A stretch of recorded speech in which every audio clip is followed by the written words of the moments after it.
This past week has been super busy with a lot of going on for my family.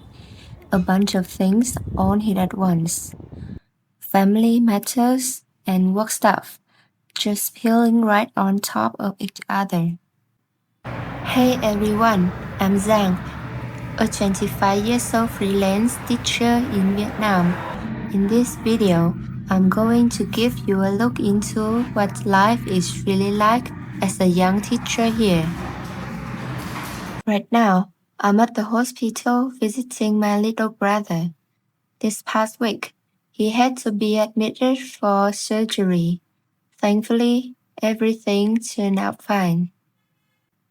Just a few days after we got back from our Hanoi trip in the last video, my brother started having stomach pain. At first, everyone in the family thought it was just a regular stomachache that would pass quickly. But he kept complaining about the pain and asked to stay home from the school. Then one afternoon, he came up to me and said, "Sis, please take me to see a doctor." After examining him at the hospital, the doctor concluded that he had appendicitis and need immediate surgery.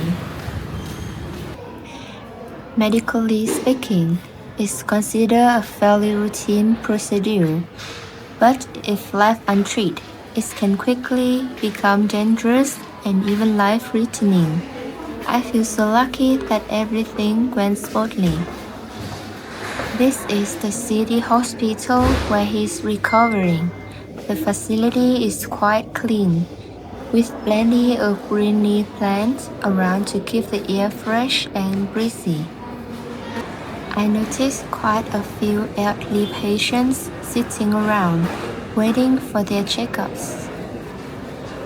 There's actually a wonderful reality about living in Vietnam that I'd love to share with you. Thanks to the nation's health insurance policy, citizens only need to pay up to around 20% of their medical cost, while insurance covers the remaining 80%. Health insurance costs just over $40 a year per person. This makes Vietnam one of the most affordable countries in the world when it comes to healthcare, taking a hard financial burden off many families.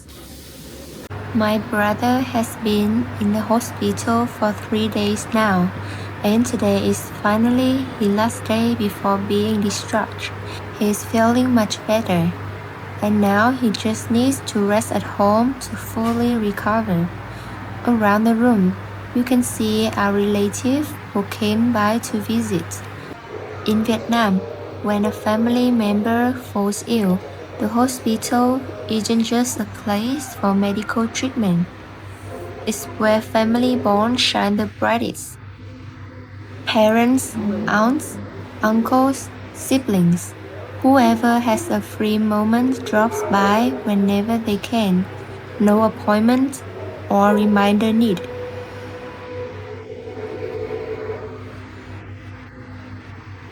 I'm stopping by a store to pick up some fruits and snacks to bring as offerings. I will just grab what I need and head over to the counter to pay. Around my neighborhood, families often stock up on goods to run small retail shops serving the surrounding community.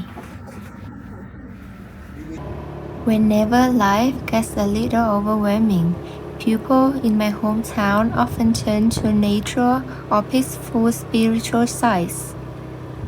Today, despite the scorching central Vietnam heat, my sister and I are riding up Dũng Quét mountain to visit a very special historical landmark, a King Quang Trung temple. This temple sits high up on the mountain right next to the city, giving you a full panoramic view of the entire city below. Because it's perched on top of the high mountain, the air here is super fresh and serene.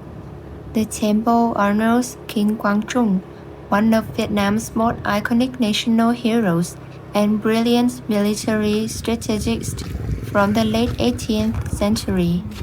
What makes this location so special is its rich history. Over 200 years ago, following his legendary victory in 1789, the peasants born King Quang select this exact mountain to build Phường Hoang Trung Đô, aiming to turn this area into the nation's new capital.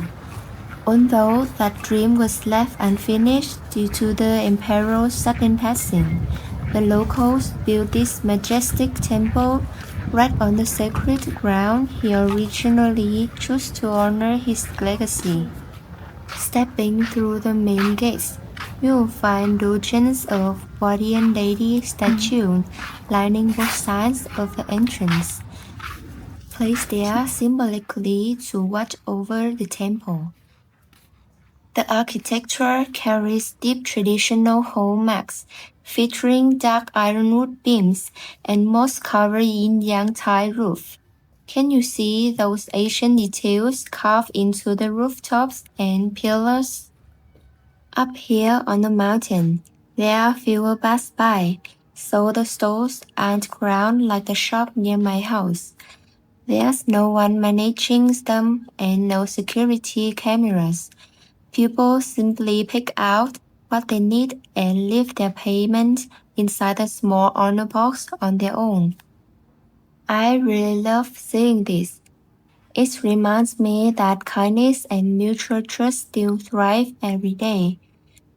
Wandering across the brick courtyard and admiring the Asian architecture, I caught sight of an elderly temple master guiding a young woman in traditional calligraphy. Watching her meticulously shape each stroke and eagerly learn from her master remind me of something. Certain cultural values never fade because they are quietly passed down from generation to generation. Sitting surrounded by nature, studying in a place like this feels so tranquil and peaceful. If you ever have the chance to visit Nghệ An, make sure to set aside some time to explore this place. This is one of the busiest, most vibrant streets in my city. Every weekend evening, traffic is blocked up to turn this whole street into a pedestrian-only walking street. You will find live performance, cultural activities, and food stalls lined up all along both sides of the road. This is set up to create a healthy community space where locals can stroll, unwind, and hang out with friends after a busy work week. It's not just locals, either. Plenty of tourists head here over the weekend to soak in the lively atmosphere and experience the city's unique local culture. Since I was passing by, I stopped at a drink stall I really love for some soy milk. The sweet elderly vendor has a small postcard parked right in front of a family house gate. This drink is actually super simple. Just rich golden soybeans soaked until soft, blend smooth, and simmered until fragrant with a few pandan leaves. But this rich, light, and refreshing glass of soy milk is practically a nationwide favorite for Vietnamese people on hot, sticky days. Almost everyone here has had it at least once in their life.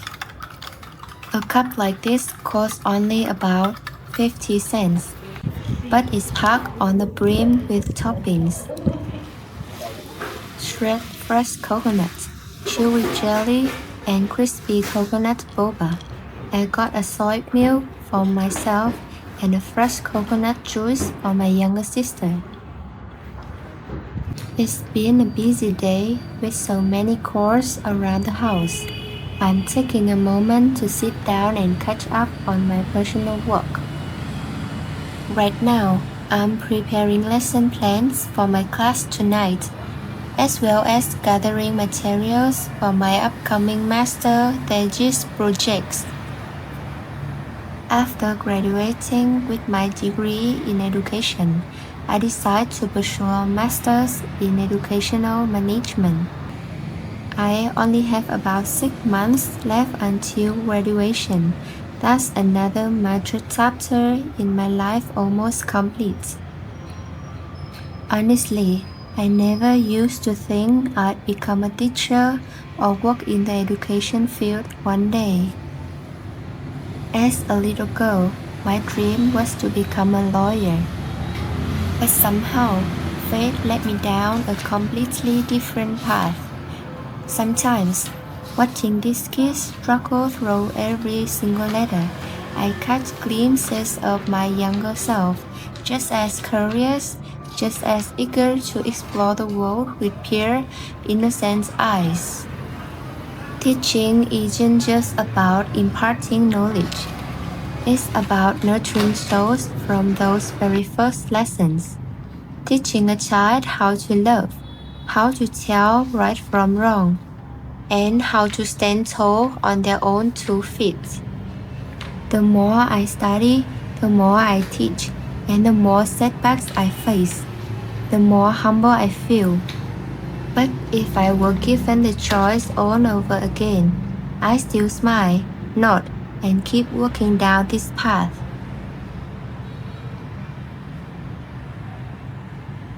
After having dinner with my family, I head out to teach. Today marks the return of another class after the summer break. This classroom is only about a 5 minutes drive from my house. It's actually my very first time teaching at this new location, as my previous rental space was taken back. For my larger classes, I have to rent an outside classroom because my study space at home just doesn't have enough seating for everyone. The students had already arrived before me. Teaching in a rent room like this is definitely more convenient than teaching at home, since it doesn't disturb my family. The space comes fully equipped with a whiteboard, desk, chairs, and air conditioner, fitting up to 30 students. However, the rent for a room like this is about $7 for 2 hours, which is quite steep. I'm only treating this as a temporary fix so the kids have a place to learn while I keep looking for a more reasonably priced venue. Today, I'm teaching a physics lesson to incoming ninth graders. These are students who have been with me since back when I taught at a local middle school, so we have built a strong connection over the past few years. For me, tutoring always brings a sense of comfort and ease, partly because the kids are so well behaved and focused, even though this is our very first class back after a long summer vacation. And just like that, our 2-hour lessons comes to an end, bringing today's video to a close as well. Thank you so much for watching all the way through. If any part of this story resonate with you in some way, I'd love to hear your thoughts in the comments below. See you all in the next video.